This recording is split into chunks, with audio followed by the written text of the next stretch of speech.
Hello, and welcome to the latest presentation of the Rift Valley Webinar Series. My name is Martha Booker-Johnson, and I am the host for today's talk. If you are participating in the live webinar, you can submit questions or comments in the chat module of the Zoom application at any time during the presentation, or ask a voice question by raising your hand once the presentation is complete. Today's speakers are Yvonne Treis, Yoseph, Yonas, Zecharias, and Teshome, Dagne, Madebo.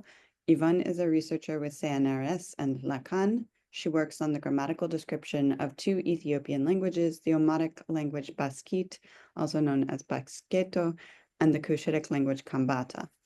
Her main fields of interest are Afro-Asiatic languages, language description and documentary linguistics, linguistic typology, lexicology, linguistic anthropology, song language, verbal art, and ceremonial language. Please join me in welcoming Yvonne, Yoseph, and Teshome as they give their talk, Speech to Which No One Says mhmm is an Orphan, Backchanneling in Kambaata Conversations. Yeah, thank you very much. So, dear Rift Valley members, welcome to our talk on Kambaata. Unfortunately, Yosef and Teshome cannot be here, but they are with us in thought. Yeah, so I'm going to introduce Kambaata a little bit, the area and the language, and speak a little bit about why we're interested in language and interaction, what are characteristic features, and then we move on to our main topic, backchanneling in our conversational corpus under construction. So it's a report about research in progress. So we will introduce the different backchanneling devices and then conclude with a summary and an outlook. First, some preliminaries on the language. So the Kambaata zone and its capital Durame is located in the central Ethiopian region, a newly founded region in southwestern Ethiopia. So we are moving to the upper end or the northern end of the Rift Valley today. The Kambaata essentially settle on and around the Hambaritu Massif. So you can see here a photo. Its peak is at 3,038 meters. Most parts of Kambaata are above 2,000 meters in altitude, and the area is very densely populated. At the last time anyone counted the speakers, that is almost 20 years ago, there were more than 600,000 speakers, probably many more today, but we don't really know because we also have the impression that in rural towns, more and more children do not learn Kambaata anymore, so the language might not be that stable anymore. So Kambaata, or how the speakers themselves call it in their language, Kambaata is a highland Cushitic language. The neighbors, the Kambaata neighbors, are speakers of related languages like Hadiya and Halaba, and the Omotic language Wolaita. Since the early 2000s, I've been working and publishing on the grammar of Kambaata, either on my own or with collaborators, and the lexicon has been documented in a local publication by Alamu 2016, a huge dictionary which is unfortunately only available locally. In 2023, during my last field trip, the plan arose to create a Kambaata digital language archive with audio recorded, transcribed, annotated, and translated tales, myths, conversations, poems, eulogies, readings, all what I had recorded during my career, and to make them searchable, citable, and freely consultable by the linguistic community and the speaker community. I'd like to introduce the team members of our corpus project. So apart from me, there are my co-authors who are regular transcribers and translators, and also co-author of quite a number of papers, presentations already. We haven't published on it yet. So it's Yoseph, Yonas, Zecharias. He's assistant professor at Woensdregt University, a PhD in environmental studies, a native speaker, a beekeeper, and a hobby photographer. So the photos are mostly his. And Teshome Madebo, he's an employee in the Zonal Office of Urban Planning in Kambaata and a native speaker as well. And we have some additional help on an ad hoc basis by Dagne Doyiso, my former language assistant and co-author, who lives in Cologne. Lydia Tadesagatiso, she's a lecturer at Wachama University, and Tamaskan Sambatawadolo, a PhD candidate at Addis Ababa University. And of course, there are the numerous native speakers who were recorded in the course of time. So the goal of the 2023 field trip was to record conversational data, and for a very simple reason. We just saw that this most natural data type was not well represented in the corpus. In the corpus that we had at that point. And so we thought about how we could record conversations, because you cannot just put a microphone on the table and say, speak, so for obvious reasons. And so the ideal context would actually have been coffee conversations, so conversations around a shared meal, as we see here in this picture on the right, for instance. But they are very hard to record and transcribe for very obvious reasons.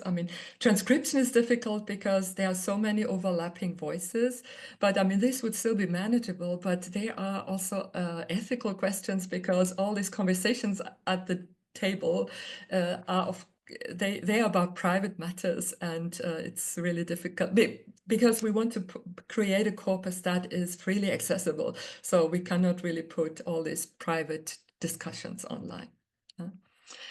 So the compromise we came up with were conversational interviews. So interviews that with a little bit of guidance, but which gave room to people to converse fairly freely. And so there were also some lively interactions that we were able to record. And the topics we selected were beekeeping, because Yoseph, the second co-author, he is a beekeeper also, and blessings and curses as a central ethno-linguistic topic, and that people just really like to talk about because it's so central for them.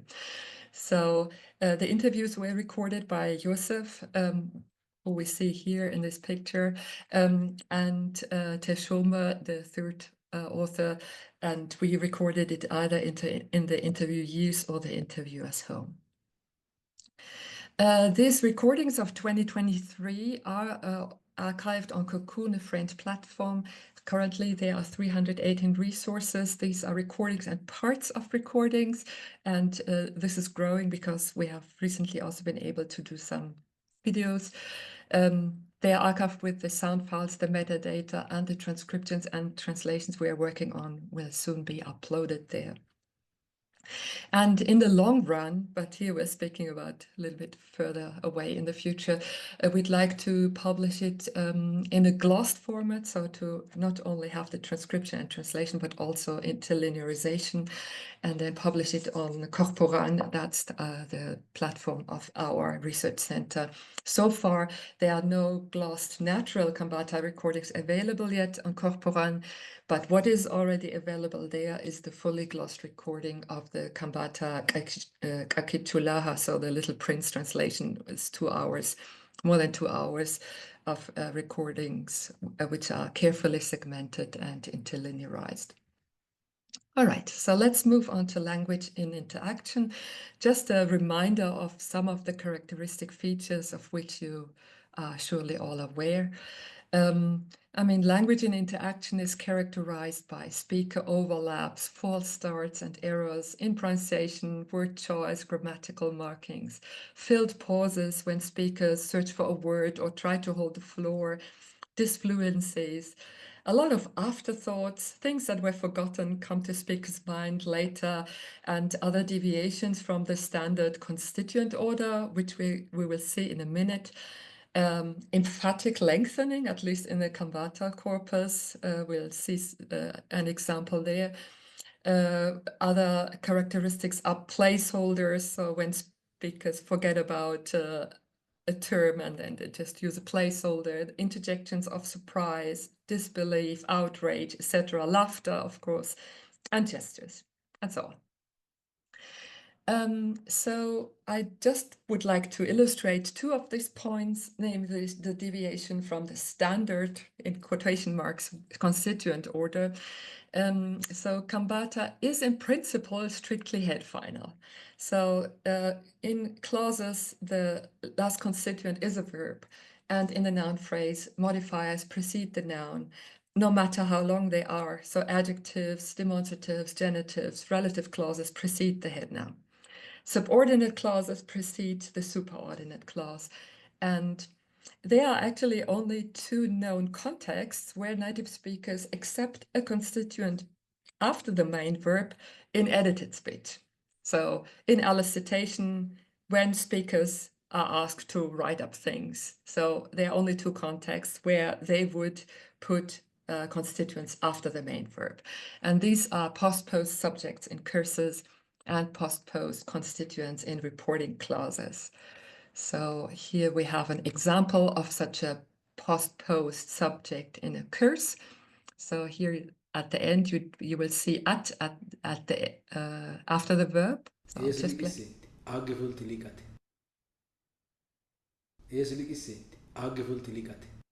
So is hilikisent, agefullt hilikat. So here we have be shocked, may you be shocked, that's a curse, and then you have the subject following. And in the next example, in reporting clauses, in here in example 3, we have umahe. So that's the reported speech. And then we have the reporting clause. We first have the verb yese, and then we have the object fitichus. Umahe, yese fitichus. So umahe yese fitichus. So goodbye, he said to his flower. So the flower is past post. That's okay, even in writing and edited speech. The conversational corpus shows us no obvious violations of the head finality in the NP, but many deviations on the clausal and sentential level. So we have post-post subjects, post-post adverbial NPs, post-post converb clauses, other subordinate clauses, sometimes even two post-post constituents. I mean, shouldn't have been that surprising, but just the sheer frequency still struck me. Yeah. And native speakers would edit out all these changes if the text was put in writing. But of course, they don't do this because they are well-trained transcribers. But in written text, we never find these. We never see these phenomena. So here to give you an example, here we have akiseno in the box. We see the main verb, akiseno, one smokes. And why does one smoke? Anjunta, so that it smells good. So here this purposive clause would usually be before the main verb, and here it's afterwards. The same when we continue in that example, abasenan kameno, so one sweeps it out. And what does one sweep out? This, the interior of the beehive. Here also the object is post-post. So I'll play this once. This abbaaseen kami kakittu miliilit akkiseen anjunta.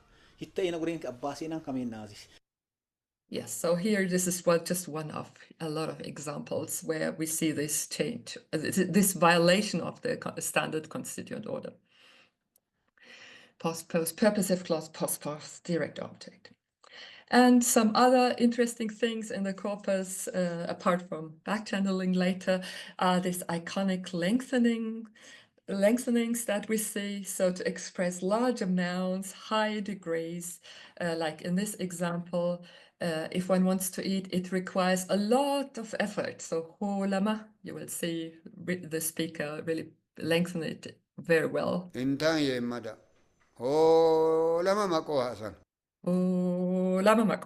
So, or to express a long distance here, I mean, you can spot this easily.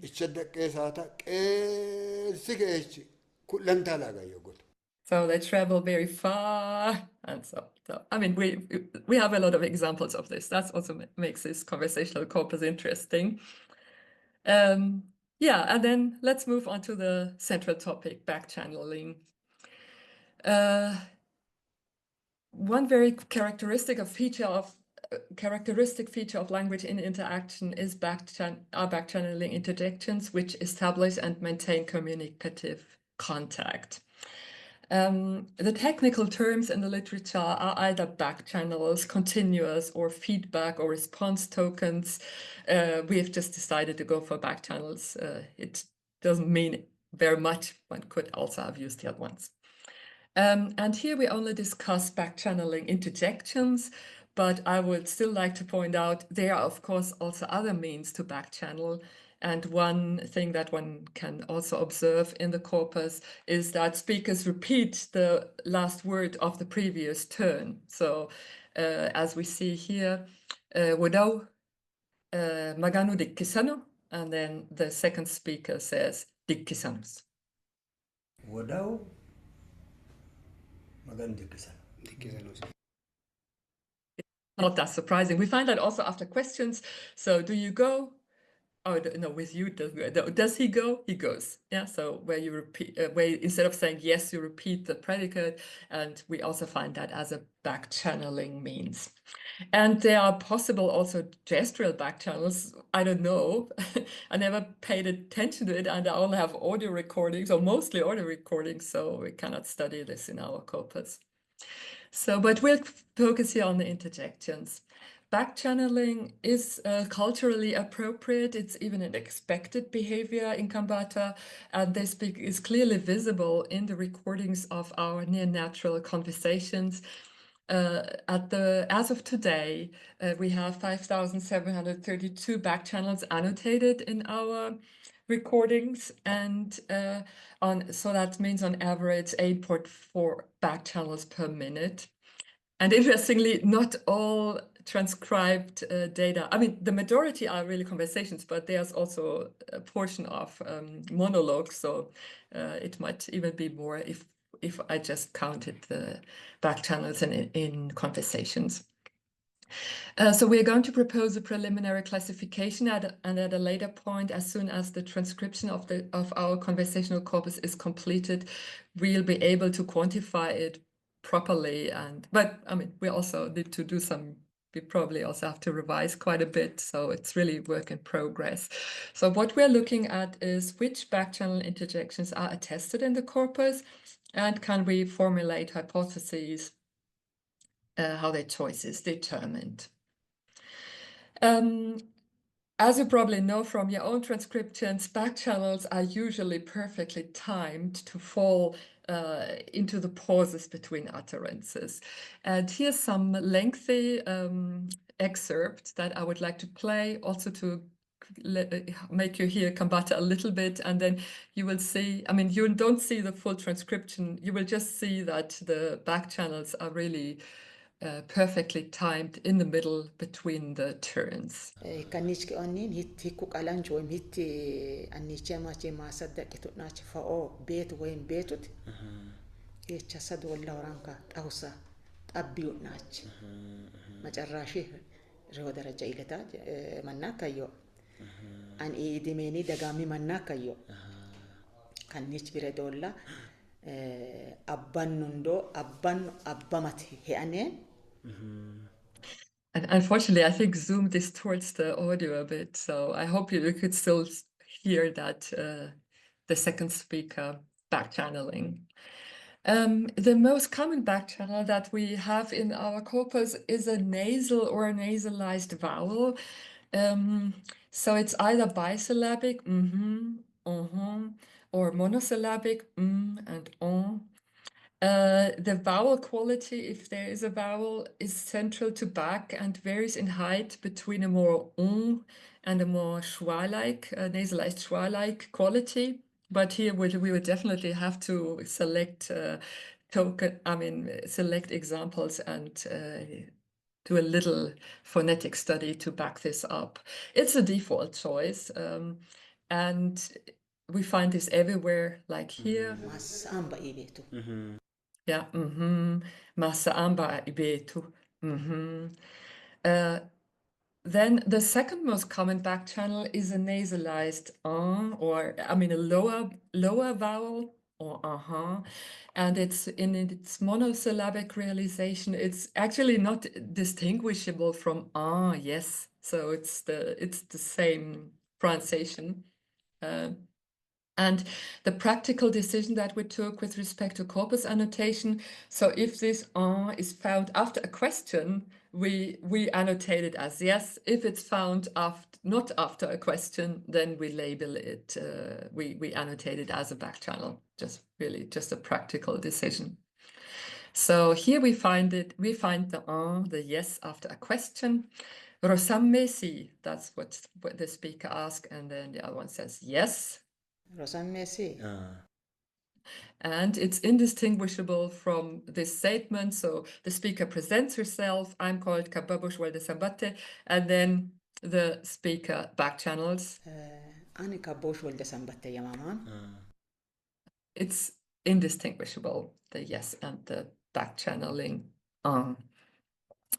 And the bisyllabic realization of this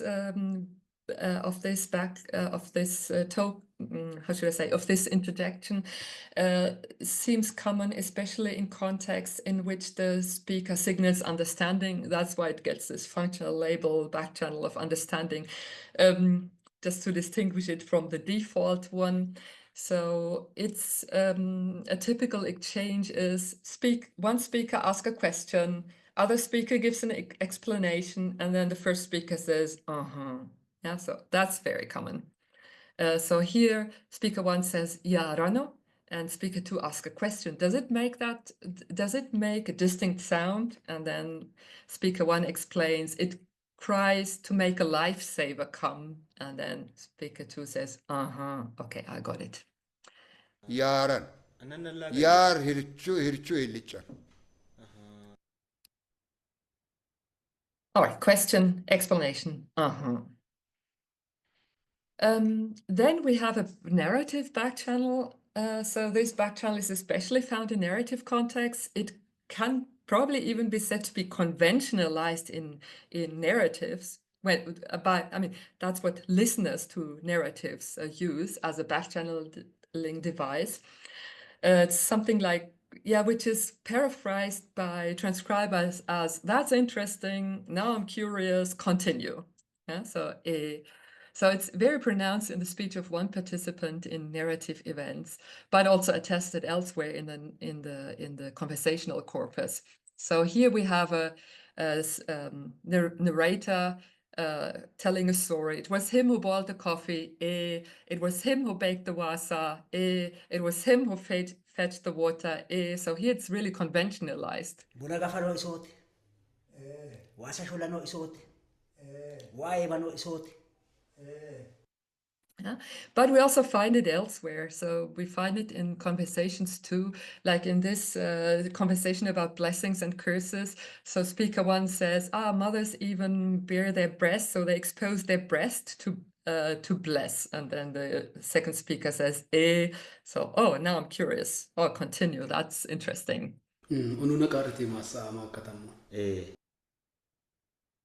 So, and here we also had this default backchannel in the beginning. Yes, and then we have I don't know whether we should call it a backchannel, but we have this religious backchannel. So when speakers bless, and blessing is done on a daily basis in all kinds of contexts, and then the backchannel or the response, the expected response is amit niye. So its function may not be primarily to establish and maintain communicative contact, but it's rather used to express acknowledgement, agreement, confirmation. So it's not very clear whether we should put it in that backchannel category.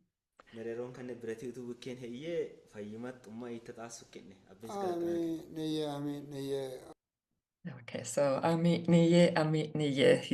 the speaker, second speaker says after the blessings of the younger one.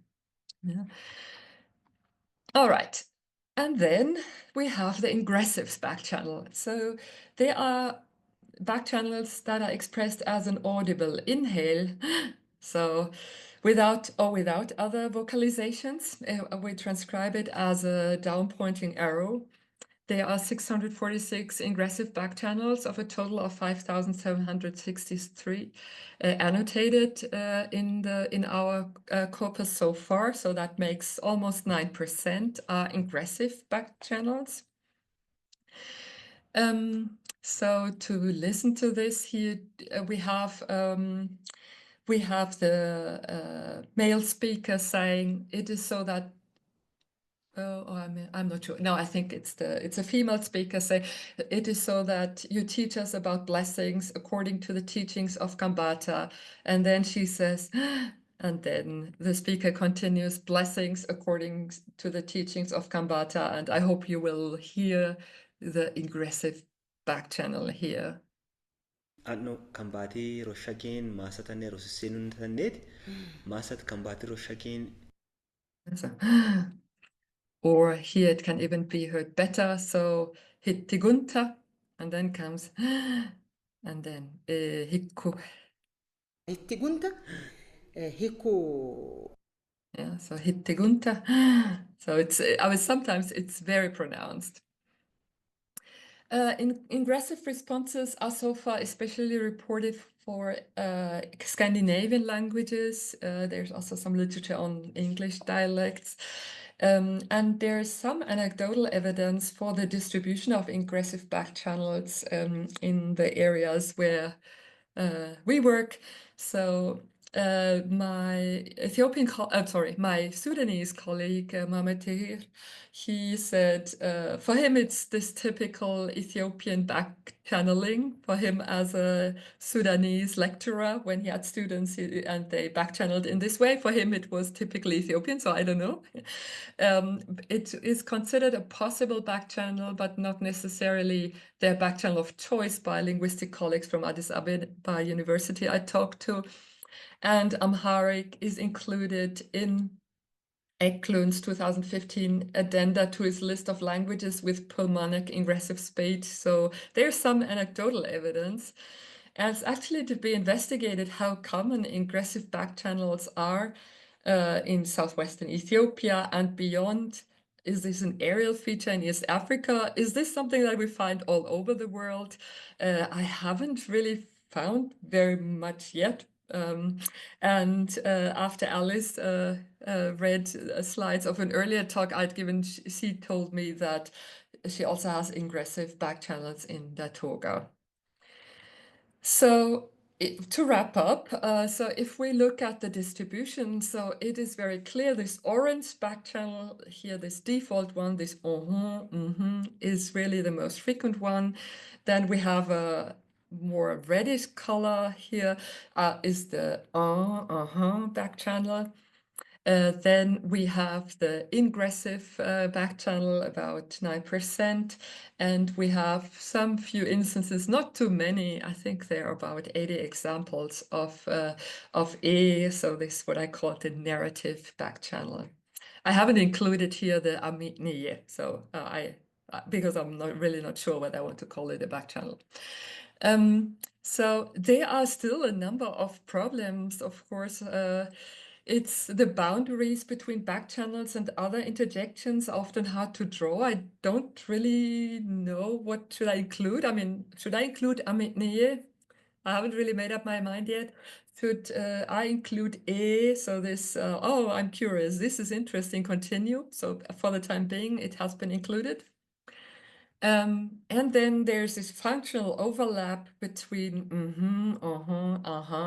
and the ingressive backchannels. They all seem to be, I mean, not always, but I mean, in most contexts, they seem interchangeable. So if we continue our work on this corpus, and so once the annotation of what we recorded in 2023 is complete, we'll be able to quantify this phenomena better. We especially would like to investigate the frequency of the different backchannels, so the different types. So across the different types, across different speakers, and do a little exploratory phonetic study of how these backchannels are realized, because this is all now based on our auditory impressions. And of course, it would be interesting to ask and to find answers. What are universal, what are regional, what are Kambaata specific features of backchanneling that are attested? We would like to acknowledge the native speakers who were willing to be recorded. So in addition to my two co-authors, Yoseph and Teshome, you have heard data from recordings that were made with Yonas, Zecharias, Dagne, Wetango Doyiso, Gaye Girma, Ermias Kenore, Tadese Ufamo, Kababush Welde Sambate, and Alamu Alamaayyo. And I'd like to close with a proverb. A Kambaata proverb, so speech to which no one says is an orphan. So hopefully this talk will not end up an orphan. So questions and comments are very welcome. Thank you. Thank you so much for your presentation. We can now begin the question and answer section. The question and answer section will be open to voice questions as well as written questions. If you would like to ask a question, just raise your hand in the nonverbal controls present underneath the participant panel, and I will send you a request to unmute. If you prefer to ask a written question, that is also still possible. You can do so using the Zoom chat module, and I will read out the question.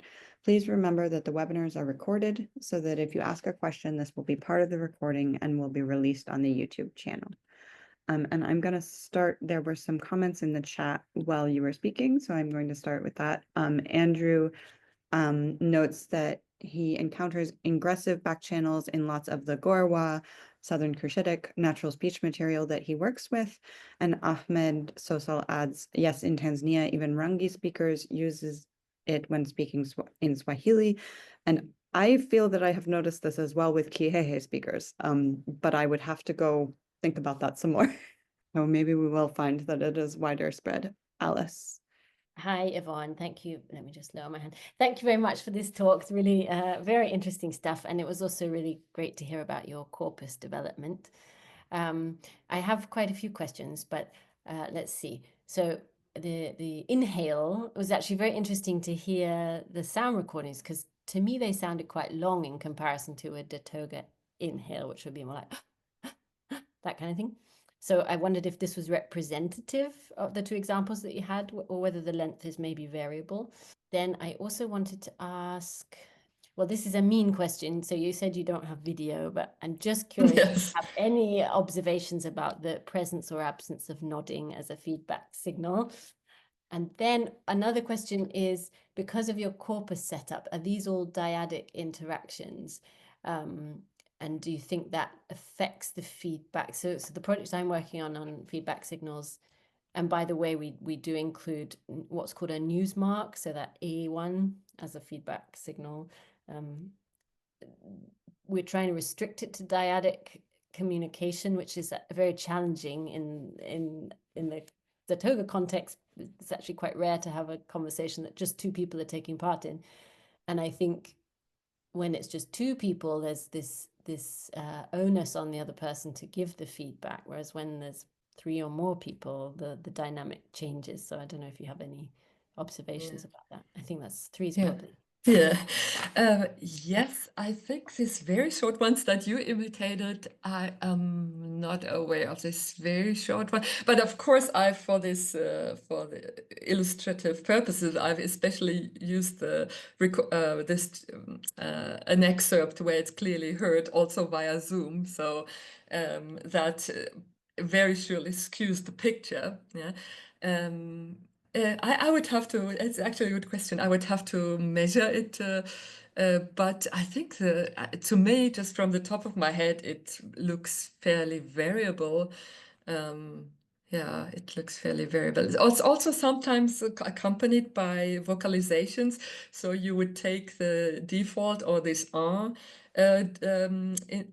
channel, and then you speak it ingressively. That's also possible. So there's also that's also another option.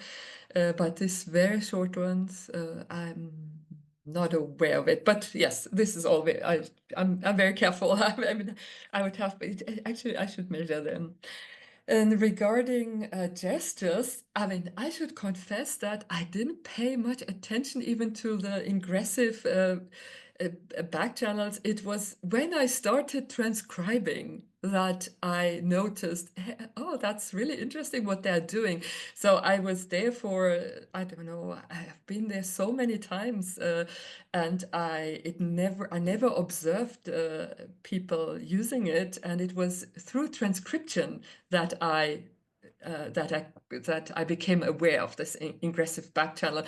So it doesn't mean anything when I say I have not people see nodding, because I probably didn't pay attention to it. So I really can't say. Yeah. Whether I only have dyadic? No, I have three speaker conversations too.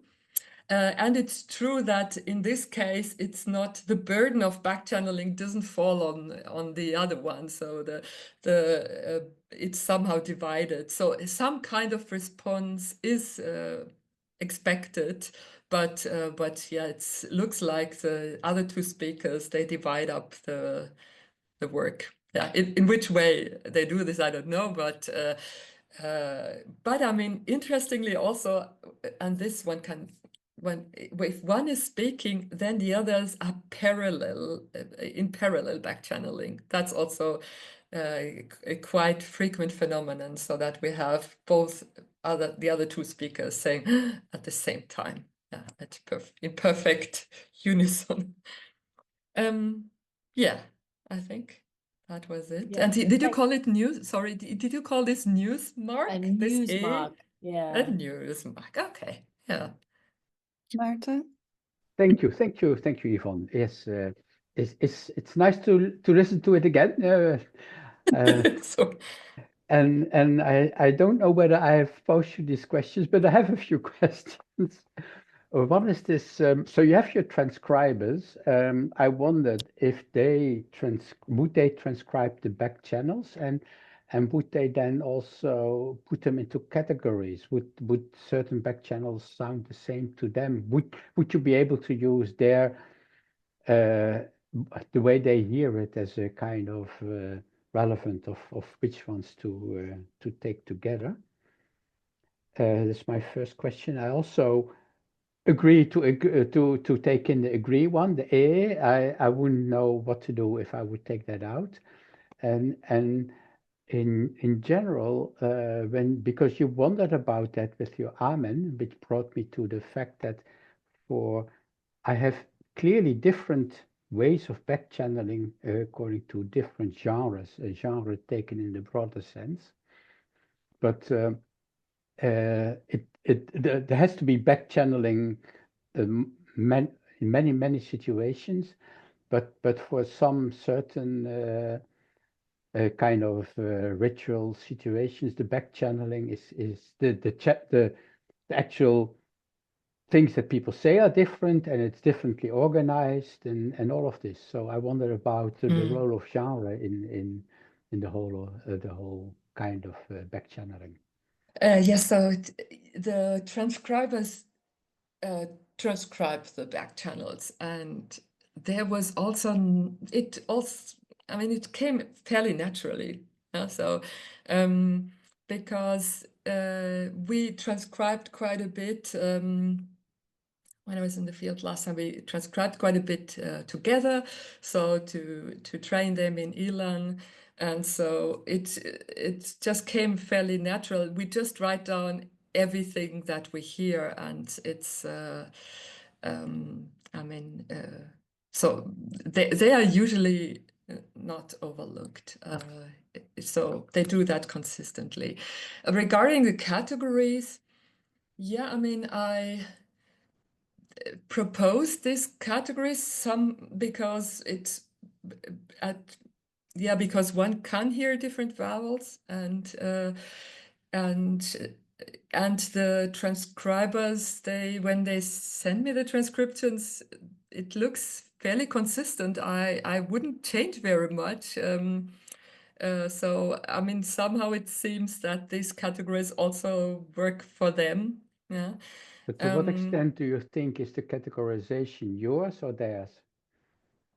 I think it's mine but I mean, the whole idea even to transcribe back channels is mine.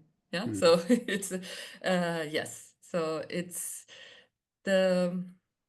I mean, what is not very clear is whether one can distinguish between the nasal one and the and. So these ones are difficult to distinguish. And then I have one transcriber who prefers it's for him for her it's more of a nasal, and the other one for the other two it's more the vowel component is more central. So yeah, it's a good question. I have to think about this whether but I mean I can observe that it doesn't pose a problem for them to annotate it in that way, that which is already something. Yeah, Yeah. sure. And regarding genres, yeah, I mean, we have seen at least the two genres. One was in narrative context, so seems to be a natural choice. Not, I mean, there are also others also just backchannel with the default. Yeah, so but this seems to be somehow conventionalized way of responding to a narrative, and yes, it would be good to think that okay, in this religious context, that's a genre, blessings, prayers, and so on. This is a genre and requires a dedicated backchannel. Yeah, that's maybe a good way to look at it. Yeah, thank you. So Andrew has a question in the chat. I think you've maybe partially answered this while discussing some of the other things, but it could maybe still raise interesting points. So I'll go ahead and read it out. He says, thank you for this approach, which puts documentation and all the work that occurs after the documentation is over at the core of the presentation. I wanted to ask, were you interested in backchanneling with Kambaata before you started working with all of this naturalistic speech? Or did your interest in backchanneling in Kambaata arise after you started working with this naturalistic speech? No, I had no interest in backchanneling. No, none at actually my interest was in beekeeping and in curses and blessings. So, and I thought, yeah, we don't have much conversations, so let's just record conversations more because this is the most natural type. And then, no, it was no, that came afterwards. So I had started working on a lexical documentation of beekeeping, and then so this choice of it. This topic was chosen because of previous work, and the same for I was interested in grammatical features of blessings and curses and the ethno-linguistic context. And no, it came through transcription. Samuel? Yeah, thanks for this presentation. When I saw the title and abstract in the RVN mailing list, it kind of startled me because I have just had a little bit of a backchanneling journey of not having been interested and then having it kind of sprung on me. I'm working with archival stuff, and most of what I have is dyadic between a British historian and speakers of the So language in Uganda. But at one point in time, he left Uganda and left his recorder with one of his consultants, and he made recordings. And I started working with one of those recordings last spring, and just like suddenly there was all of this backchanneling happening. And I had this thought. I don't think the word orphan came to my mind, but it made me just feel how impoverished all of the other stuff I had from him was, because the speakers were just suspended in these like no affirmation of acceptance. So in any case, this was lovely and I really appreciated it. My main question is about timing. You mentioned that the backchanneling is timed into pauses. Was that specifically for the interjection backchannels, or do the repetition backchannels get put into pauses without overlap also? I can't say very much because I mean, these repetitions, backchanneling through repetition, I don't know how to search for it. Yeah, so a back-channel interjection, I can easily search for it because it has a label. I type in the label, I see, oh, I have my 5,000. Yeah, while I wouldn't know what to type in to, so I only have anecdotal evidence, and I would have to.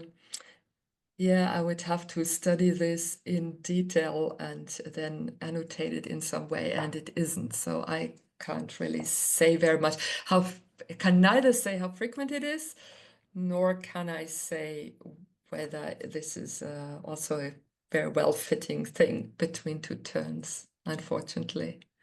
Part of why I ask is that I've come across a couple of times now really tightly overlapped repetition backchanneling where it almost feels like the listener is like anticipating and Yes, like trying to jinx the speaker, and it yes. like profoundly unsettled me the first several times I heard it.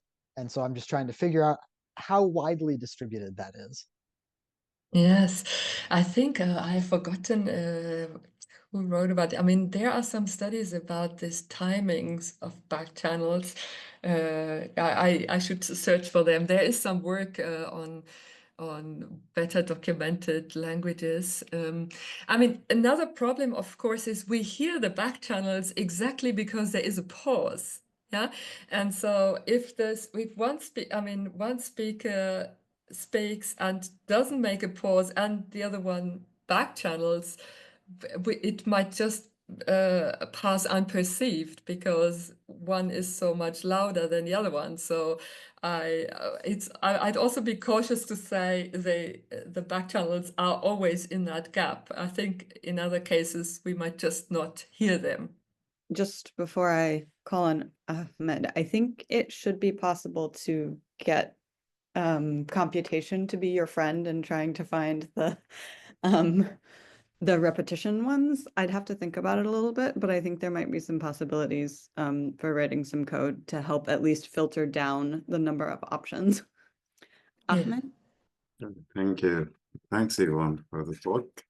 Probably you have touched on my question partially. I'm wondering about the nasalization on the vowels in these expressions.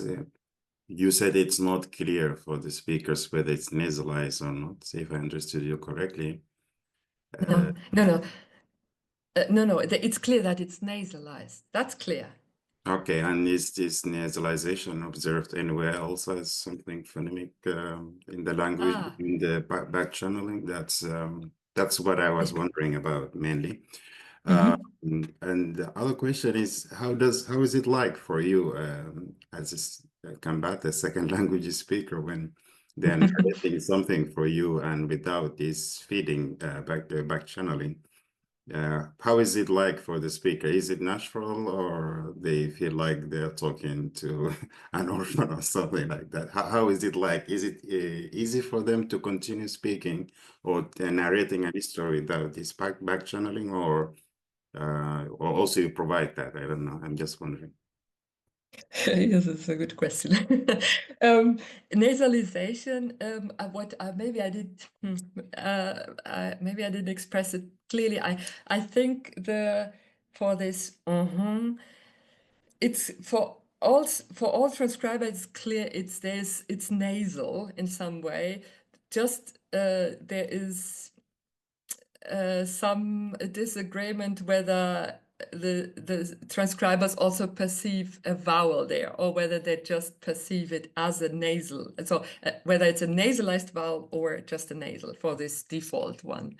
So nasalization is not, I mean, it's phonemic in Kambaata, but it's mainly restricted to interjections, not only backchannel interjections, also a couple of other interjections.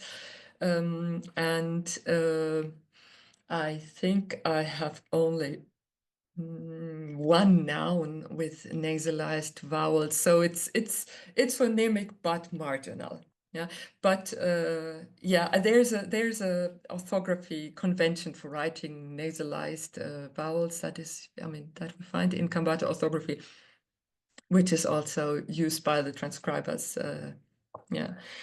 Regarding do people, recorded speakers think that their speech is an orphan when they talk to the microphone? Yes, I think so, because looking back, when I have quite a number of recordings of narratives from 2016, and I noticed that speakers were uncomfortable, and unconsciously I backchanneled all the time. So I hear myself backchanneling. So it's infectious. It's just I don't know how you perceive that speakers think that there should be some response, and then you just do it unconsciously. Marta? On that last point, just an anecdote. So I was in the room, in my room, recording oral literature from the medicine man. There was not how I usually record a text, but it was just me there. And I kept quiet for the recording to have a nice, clean recording. And he stopped halfway and said, "But I can't talk like this." So he forced me to backchannel. But on the other hand, now Basilisa, my cooperator in Irakuland, is taping stories and which one would think in a much more natural environment with just native speakers around, and she sometimes doesn't, and the narrator doesn't seem to mind because I would think they see that then as a special genre where you don't do it. So I think it's a bit of both. Rahel? Yeah, thanks, Yvonne. And I was thinking about your question whether it's spread or not. Well, in Finland, this ingressive backchanneling is like they think they invented it, basically. And so and so in Finnish is just normal, but I would say is rather something they do in a monologue more than backchanneling. I mean, I think I saw it more like that. But also, I was thinking now that you were talking about this orphan thing. In Finland, they also wait for you to finish your long sentence, whatever, which can be a monologue, and then they will get back to you. And so you don't normally get this back channeling because of that, probably. So that's why I hear it more in a monologue. So they just do it constantly on their own. And to me, it sounded strange because I was used to my father, he's from Gondar, so from Ethiopia, but in the northern part, he's Amhara, and he used to do it all the time, no matter the situation. So I was used to that. And I remember like my mother, who is Italian, was concerned at first. She thought he had asthma at first, right? So it was constant. And when I came here to Finland, I noticed just everybody does it. So yeah, Yes. there's that. Yes. Yeah, I think, I mean, probably this aggressive backchanneling is done all over the place. It's just because we are looking at one particular corpus, and I wonder whether we would also find this if we recorded ourselves on the phone or something. I don't know, because yeah, wherever you put your microscope, you see something. So it's yeah, I really, yeah. Okay, so Finnish too. I thought the Swedish invented this, so okay, so there's there are some. I have a little war between them, so don't yes. trust one source over the other. Yes. Yeah, yeah, okay, it's interesting. So that for Amhara too, I mean, the colleagues I asked in Addis Ababa University, they said, yeah, we've heard this, but they didn't judge it so frequent. But yeah, probably it also doesn't mean very much, and one would have to investigate this. Yeah, yeah, thank you. I should point out that if you have seen a beautiful logo in this presentation of our corpus project, then this was designed by Rahel. Here it is. I should note that Bonnie Sands has put some citations in the chat, so if anyone would like those, make sure to make a note of them. Yarun? Very sorry I missed the presentation. I just came in. So I don't know if my question has already been asked, but I was wondering if the Kambaata speakers also carry over their backchanneling features when speaking Amharic. I assume they're bilingual. I can't say because I don't record Amharic conversations. Okay. Yeah, No anecdotal experience.